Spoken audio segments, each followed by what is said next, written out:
All so long, we've been counting you down to the states with the highest percentage of structurally deficient or in need of repair bridges. It's according to a new ranking from the American Road and Transportation Builders Association. Whew. Quickly recapping them.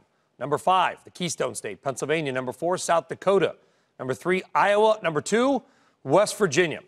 And the state with the highest percentage of bad bridges is Rhode Island. Incredibly, 23%, nearly 1 out of every 4 of its bridges are classified as deficient or in need of repair. Be careful out there in the Rhode Island and Providence plantations.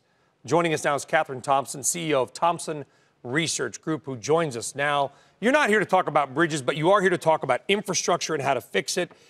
To do that, to fix those roads and bridges, we need money. Some states are starting to raise gas taxes. Is there any sign that infrastructure funding is going to kick in at any time soon? Yes. The first assumption. Some good news. Thanks for coming. So absolutely. So the first assumption is it's a fatuous assumption that states could even rely on the Fed for funding in the first place. So with that in mind, 33 states have passed some type of significant increase in funding. You have Texas, California, Georgia, which have increased their funding by over 100%. And Alabama and Ohio somehow, politically, were able to push through gas tax increases. I thought that was impossible. Well, Alabama's a big R state, so yeah, it was pretty shocking with that. But you got to ask, okay, the dollars are starting to flow. Who benefits from this, and where the dollars going to be spent? And it's really 3 main buckets. And starting with the bridges, heavy materials are going to benefit from all 3 of those segments. So you've got Vulcan Materials, Martin Marietta, U.S. Concrete, but also the names of people that are much hated now, but that are keep an eye out are the equipment rental names. So it'd be United Rentals, Keys, and Herc Rental too. We've been waiting now, Kathryn, and you and I have been talking for a number of years about waiting for some sort of big, grand, big, beautiful infrastructure bill from the federal government. Should we stop waiting for that? Is this going to be like waiting for government and just rely more on the states? If anything's going to happen on the Fed side, it should happen by August. But if it doesn't happen by August, all bets are off. And so with that, states are going to have to really rely on funding on themselves. So along with the bridges, roads, and waterworks, so companies like Forterra are really going to rely on federal funding programs like WIFIA or interesting funding programs that are pushed by states. Who is Forterra and what do they do? FRTA is the ticker.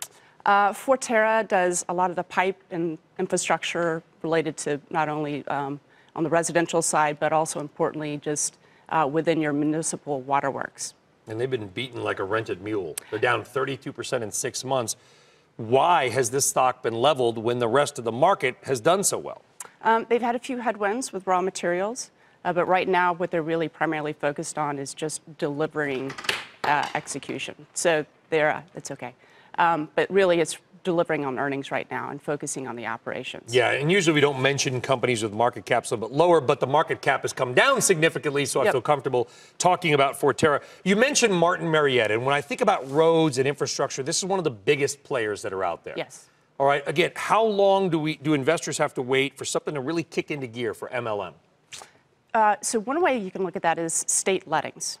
And so with state DOT lettings, what that is that means the project has been funded and the project has already been set out and ready for building and construction.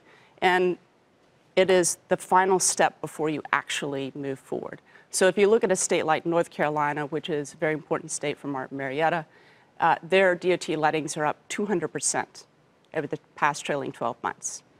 So that's when you start. So we really do think that you're going to start seeing the flow of the roads. And we sometimes talk about, things like, iPhone sales like they're a life or death issue for investors. They're not.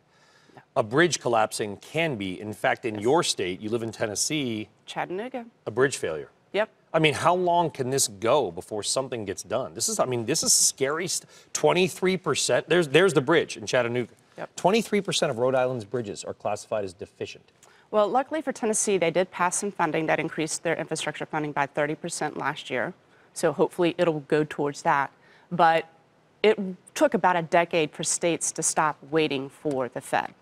So we do think you're going to see more increased funding. The catch is it's government. So if the dollars are starting to just flow now, really going to have visibility over the next 2 to 5 years in terms of actual build out of infrastructure.